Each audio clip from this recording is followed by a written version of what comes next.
আমার স্বামী মারা যাওয়ার পর বাড়িতে একজন পুরুষই ছিলেন। আমার শ্বশুর, যার নাম এখন আমি রমেশজি বলব। তিনি আমার খুব খেয়াল রাখতেন এবং প্রায়ই গভীর রাতে আমাকে তার ঘরে ডাকতেন। এক রাতে রমেশজি আমাকে তার ঘরে ডেকে বিছানার চাদর বদলাতে বললেন। আমি যখন ঝুঁকে কাজ করছিলাম, তিনি পেছন থেকে আমাকে ধরে ফেললেন। আমিও আমার স্বামী ছাড়া অনেক মাস ধরে একা ছিলাম এবং সেই মুহূর্তে আমি তাকে থামানোর চেষ্টা করিনি। সেই রাতে রমেশজি আমার সাথে সময় কাটালেন। পরের দিন আমার শাশুড়ি, যাকে আমি এখন মঞ্জু মা বলব, আমাকে ডাকলেন। বোমা, একটু জল আনো। তোমার শ্বশুর এসেছেন। তার কথা শুনে আমি আমার ঘর থেকে বেরিয়ে এলাম। আমি জানতাম না তিনি কোনো শ্বশুরের কথা বলছেন। কারণ আমার আসল শ্বশুর তো 3 বছর আগে মারা গেছেন। আমি রান্নাঘর থেকে জলের গ্লাস নিয়ে হলে পৌঁছলাম। সেখানে একজন ব্যক্তি বসেছিলেন যাকে শ্বশুরের বয়সের মনে হচ্ছিল না। আমি ভাবলাম হয়তো কোনো আত্মীয় হবে। আমি সেই ব্যক্তিকে বললাম, ভাইজা জল নিন। মঞ্জু মা হেসে বললেন, ইনি তোমার ভাইজা নন, তোমার শ্বশুর। আমি এক মুহূর্তের জন্য হতবাক হয়ে গেলাম। তিনি বললেন, ইনি আমার দূর সম্পর্কের ভাই অজয়। মঞ্জু মায়ের বয়স 55 বছর ছিল। কিন্তু সামনে বসে থাকা অজয়কে 35 বছরের মনে হচ্ছিল। তিনি বললেন, অজয় প্রথমবার আমাদের বাড়িতে এসেছে। তুমি একে আগে কখনো দেখনি। সে কিছু দিন আমাদের সাথে থাকবে কারণ শহরে তার কিছু কাজ আছে। আমি তার কথা মেনে নিলাম এবং নাস্তা তৈরি করার জন্য রান্নাঘরে চলে গেলাম। আজ শনিবার ছিল এবং আমি বাড়িতে ছিলাম। নইলে আমাকে রোজ সকালে স্কুলে যেতে হতো, যেখানে আমি শিক্ষিকা। রাতে যখন আমি আমার ছেলেকে, যার নাম এখন আমি রোহন বলব, ঘুম পাড়াচ্ছিলাম, আমার বারবার মনে হচ্ছিল যেন আমার ঘরে কেউ ঘুরছে। অবশেষে আমি উঠলাম এবং দরজা খুললাম। বাইরে সত্যিই কেউ ছিল এবং তিনি ছিলেন অজয়। আমাকে দেখে তিনি একটু ঘাবড়ে গেলেন। আমি জিজ্ঞেস করলাম, আপনার কিছু দরকার?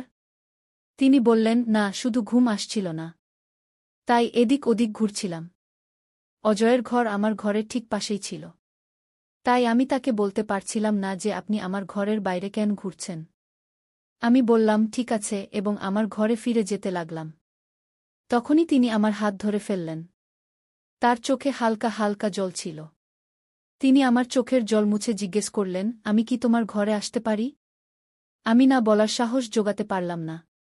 তিনি ঘরে এলেন এবং বিছানার এক কোণে বসে পড়লেন। রোহন সেখানে ঘুমোচ্ছিল। অজয় আমার হাত ধরে আমাকে তার পাশে বসালেন এবং বললেন, প্রিয়া, আমি তোমার চোখের জলের কারণ জানি। তোমার চোখের জলে তোমার স্বামীর স্মৃতি আছে। প্রথম সাক্ষাতেই তিনি আমার দুঃখ বুঝতে পেরেছিলেন। আমি মঞ্জু মা এবং রমেশজির সাথে 3 বছর কাটিয়েছি। কিন্তু তারা কখনো আমার চোখের জল দেখেনি। অজয় আমার হাত ধরে বললেন, যা হয়ে গেছে তা ভুলে যেতে হবে। আমি বুঝতে পারছিলাম তিনি কি বলতে চাইছেন, কিন্তু আমার চোখের জল থামছিল না। তিনি আমার জন্য জল আনলেন। জল পান করার পর আমি একটু শান্ত হলাম। তারপর তিনি তার ভ্রমণের গল্প শোনাতে লাগলেন। আমার মুখে হাসি আনার চেষ্টা করতে লাগলেন। তার কথা শেষই হচ্ছিল না। যখন আমি ঘড়ি দেখলাম তখন রাত 2টা বাজছিল। আমাকে সকালে তাড়াতাড়ি উঠে ঘরের কাজ সারতে হতো এবং স্কুলেও যেতে হতো।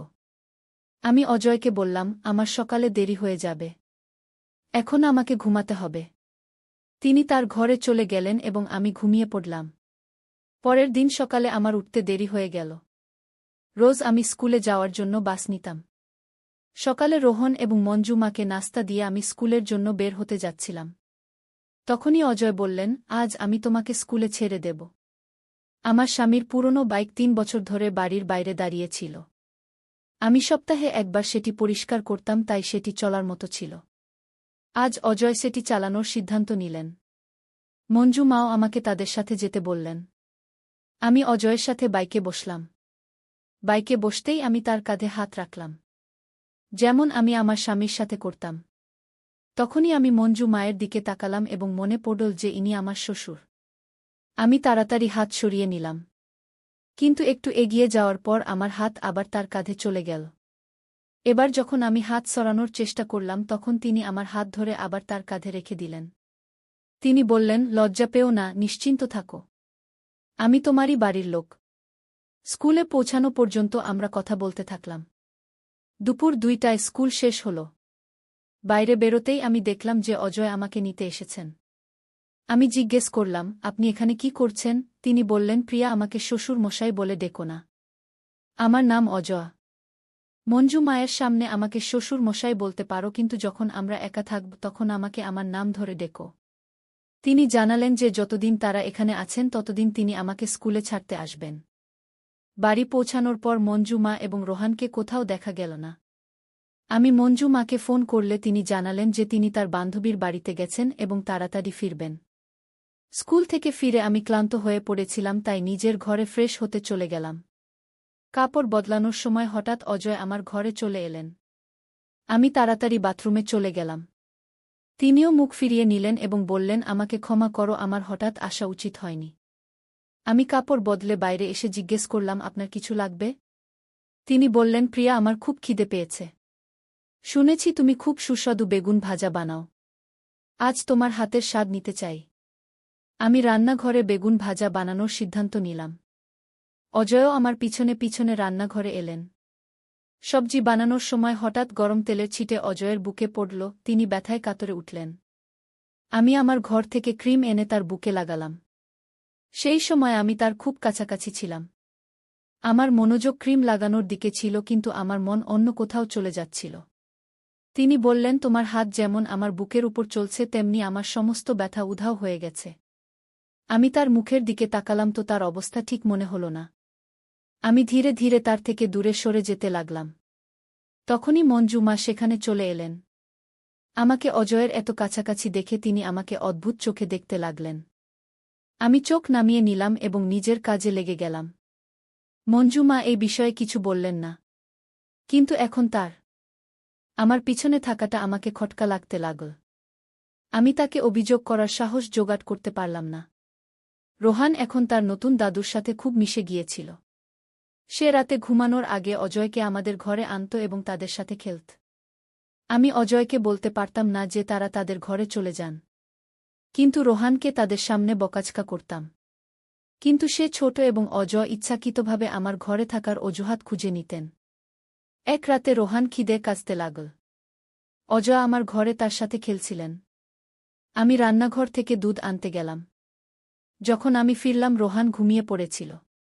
আমি দুধ আবার রান্নাঘরে রাখতে যাচ্ছিলাম। তখনই অজয় বললেন, রোহান তো ঘুমিয়ে গেল, কিন্তু তার দাদুর খিদে পেয়েছে। এই দুধ আমাকে দাও। যখন আমি তাকে দুধের গ্লাস দিলাম তখন তিনি আমার হাত জোরে ধরে ফেললেন। আমি বললাম, এটা কি করছেন? তিনি বললেন, প্রিয়া, আমি আগেও বলেছিলাম যখন আমরা একা থাকব তখন আমাকে শ্বশুর মশাই বলে ডেকো না, এবং হ্যাঁ, আমি তোমার হাত তাই ধরেছি কারণ তুমি সবসময় আমার থেকে চোখ লুকিয়ে পালিয়ে যাও। আজ আমার সাথে একটু কথা বলো। তার কথায় আমি তার পাশে বসে পড়লাম। তিনি বললেন, তোমার স্বামী চলে গেছেন 3 বছর হয়ে গেল। তুমি কতদিন কাঁদতে থাকবে? তুমি এত সুন্দরী। তোমার বয়সও এখনো আছে। তুমি কতদিন এভাবে বাঁচবে? তোমার না, কিন্তু রোহানের তো তার বাবার প্রয়োজন। আমি ভেবেছিলাম যে আমি দ্বিতীয় বিয়ের বিরুদ্ধে। আমি এই বিষয়ে বেশি কথা বললাম না। তবুও তিনি আমাকে বোঝাতে থাকলেন। তিনি জিজ্ঞেস করলেন, যদি তুমি কাউকে বিশ্বাস না করো তাহলে বলো আমি তোমাকে কেমন মনে হয়। তার প্রশ্নে আমি তাকে দেখতেই থাকলাম। অজয়ের আসার পর বাড়ির পরিবেশ বদলে গিয়েছিল, কিন্তু আমি তার সম্পর্কে এমনটা কখনো ভাবিনি। আমি তার কথার জবাব দিলাম না।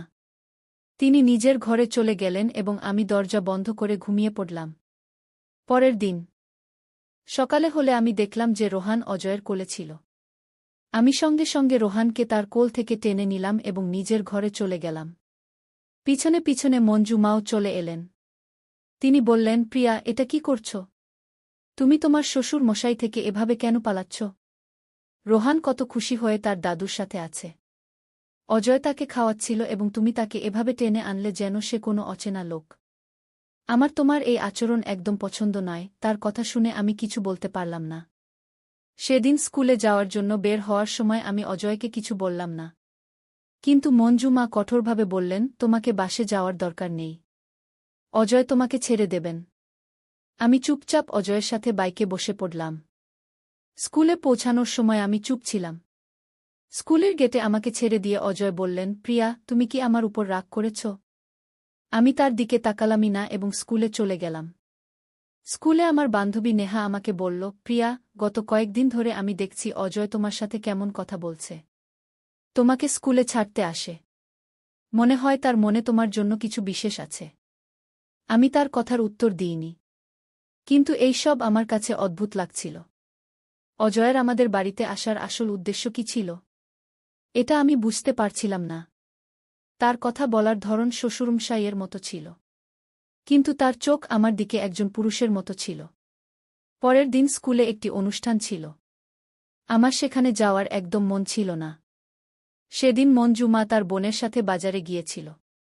আমার দুপুর 1:00টায় স্কুলে যাওয়ার কথা ছিল। কিন্তু আমার মুড ছিল না। নেহা বারবার ফোন করে আমাকে ডাকছিল। কিন্তু আমি তার ফোন কেটে দিয়ে আমার ঘর পরিষ্কার করতে লাগলাম। তখনই অজয় আমার ঘরে এলেন। তার হাতে একটি সুন্দর শাড়ি ছিল। তিনি শাড়িটি আমার হাতে দিয়ে বললেন, এটি পরে তৈরি হয়ে যাও। আমি তোমাকে স্কুলের অনুষ্ঠানে ছাড়তে আসব। আমি বললাম, আমার কোথাও যেতে হবে না। আপনি কে এটা ঠিক করার যে আমার কোথায় যেতে হবে? তিনি বললেন, তোমার কথা ঠিক। আমি এটা বলি না যে তুমি কি করো। কিন্তু আমি চাই যে তুমি কখনো নিজের জন্য সাজো। আজ নিজেকে সাজিয়ে দেখো। তুমি আরও সুন্দরী লাগবে। তার কথায় আমার মুখে এত প্রভাব পড়ল যে আমি সেই শাড়ি পরে তৈরি হয়ে গেলাম। যখন আমি তৈরি হয়ে দরজা খুললাম তখন অজয় বাইরে দাঁড়িয়েছিলেন। তিনি আমার হাত ধরে আমাকে ঘরে নিয়ে যাওয়ার চেষ্টা করলেন। তিনি নিজের হাতে আমাকে লিপস্টিক লাগিয়ে বললেন, এই নীল রং তোমার উপর খুব মানাচ্ছে কি। তখনই মঞ্জু মা রোহনের সাথে ঘরে এসে গেলেন। আমাকে রঙিন পোশাকে দেখে তিনি আমার প্রশংসা শুরু করে দিলেন। আগে তিনি আমাকে সাদাসিধা থাকতে বলতেন, কিন্তু আজ আমি অজয়ের কথা কিভাবে মেনে নিলাম এটা আমি বুঝতে পারলাম না। অজয় আমাকে বাইকে করে স্কুলে ছাড়তে এলেন। আমার কিছু বান্ধবী অজয়কে আমার স্বামী ভাবছিল এবং বলছিল যে আমাদের জুটি খুব ভালো লাগে। এটা শুনে অজয়ের মুখে খুশি ছিল। কিন্তু আমি সবাইকে পরিষ্কার বলে দিলাম, ইনি আমার স্বামী নন, আমার শ্বশুরমশাই। এটা শুনে সবাই অবাক হয়ে গেল। অনুষ্ঠানের পর অজয় আমার সাথেই রইলেন। বাড়ি ফেরার সময় বাইকে আমার হাত অজান্তেই তার কাঁধে চলে গেল। অর্ধেক রাস্তা পর্যন্ত আমার হাত সেখানে রইল। হঠাৎ আমার হুঁশ এল এবং আমি হাত সরিয়ে নিলাম। আমার বুঝতে পারছিলাম না যে আমার এমন কেন মনে হল। বাড়ি পৌঁছতেই মঞ্জু মা রোহনকে নিয়ে বাজারে গিয়েছিল। আমি জানতাম যে তারা অন্তত 2 ঘন্টা ফিরবে না। আমি অজয়কে আমার ঘরে ডাকলাম এবং আমার ব্লাউজের দড়ি খুলতে তার সাহায্য চাইলাম। দড়ি খুলতে 2 সেকেন্ড লাগে। কিন্তু অজয়ের 1 মিনিট লাগছিল। আমি তার মুখ দেখলাম এবং তার হাত ধরে নিলাম। আমি বললাম, আমার বুঝতে এসে গেছে যে তুমি আমার কাছ থেকে কি চাও। অজয়ের হাত এখন আমার কাঁধে ছিল। তিনি বললেন, প্রিয়া, তুমি আমার উদ্দেশ্য বুঝে গেছ। আমি জানতাম যে তুমি তাড়াতাড়ি বুঝে যাবে। এখন আমি তোমাকে সবসময় সামলাব। আমি তাকে জোরে ধাক্কা দিলাম। আমি ঠিক করে নিয়েছিলাম যে এখন তাকে বাড়ি থেকে বিদায় করতে হবে। 3 বছরে আমার কাছে অনেক সম্পর্ক এসেছিল, কিন্তু আমি দ্বিতীয় বিয়ে করতে চাইনি। আমি অজয়কে বললাম, আমি জানি যে তোমার নজর আমার উপর কেমন, তুমি এখন আমাদের বাড়িতে কেন এসেছ? মঞ্জু মা সবাইকে ভাই বানিয়ে নেন এবং বাড়িতে নিয়ে আসেন। তিনি সরল। কিন্তু আমি তোমার উদ্দেশ্য বুঝে গেছি। আমার রাগ দেখে অজয় আমার কাছে এলেন। আমি তাকে একটি থাপ্পড় মারলাম এবং তাকে ধরে হোলঘরে নিয়ে এলাম। তখনই মঞ্জু মা বাড়ি এসে গেলেন এবং সব দেখে নিলেন। তিনি বললেন, প্রিয়া, এটা কি হচ্ছে? তুমি ভুলে গেছ যে ইনি তোমার শ্বশুরমশাই। তুমি অজয়ের হাত কেন ধরেছ? আমি বললাম, এর উদ্দেশ্য ঠিক নয়। এখন একে আমাদের বাড়িতে জায়গা নেই। মঞ্জু মা অজয়ের হাত ছাড়িয়ে বললেন, বেটি, এখন সত্যি বলার সময় এসে গেছে। অজয় আমার ভাই নয়। আমি তাকে একটি বিয়েতে দেখা করার পর ডেকেছিলাম। সে আমাকে তার বর বোন মেনেছিল। আমি তার স্বভাব জানতাম, তাই আমি তাকে এখানে ডেকেছিলাম। তোমার স্বামী চলে গেছে, 3 বছর হয়ে গেছে। আমি রোজ দেখি যে তুমি কিভাবে বেঁচে আছ। তুমি রাতে বকবক করো। তোমাকে এই দুঃখ থেকে বের করার একটিই রাস্তা ছিল, দ্বিতীয় বিয়ে। কিন্তু তুমি এর জন্য তৈরি ছিলে না। তাই আমি অজয়কে ডেকেছিলাম। আমার মনে হয়েছিল যে তার সাথে থেকে তোমার মন বদলে যাবে। কিন্তু তুমি এখনও নিজের মনকে কঠিন করে রেখেছ। অজয় বললেন, প্রিয়া, আমি তোমার সৌন্দর্যের জন্য নয়, তোমাকে ভালোবাসি। আমি রোহনের সাথে খুব সংযুক্ত হয়ে গেছি। আমার মনে হয়েছিল মঞ্জু মা আমার দুঃখ দেখতে পান না, কিন্তু তিনি প্রতিদিন আমার দুঃখ দেখে চিন্তিত ছিলেন। আমি বললাম, আমি বিয়ে করতে পারব না। যদি আমি বিয়ে করি তাহলে আমার স্বামী আমাকে ক্ষমা করবেন না। তিনি প্রতি রাতে আমার স্বপ্নে আসেন। অজয় বললেন, তুমি যা ভাবো সেটাই স্বপ্নে দেখো। তোমার স্বামীর এটাই ইচ্ছা হবে যে তুমি আর রোহন খুশি থাকো। তোমার দ্বিতীয় বিয়ের অধিকার আছে। রোহনের বাবার প্রয়োজন। তার কথাগুলো আমাকে আমার চিন্তা থেকে বের করে এনেছিল। আমি অজয়কে জড়িয়ে ধরে কাঁদতে শুরু করলাম। তিনি বললেন, এগুলো তোমার শেষ অশ্রু, এখন আমি তোমাকে আর কখনো কাঁদতে দেব না। আমার মনে অজয় একটি বিশেষ জায়গা করে নিয়েছিলেন। বিয়ের পর আমি তার বাড়িতে চলে গেলাম এবং মঞ্জু মাকেও সাথে নিয়ে গেলাম, কারণ তিনি আমার জীবনকে সামলেছিলেন।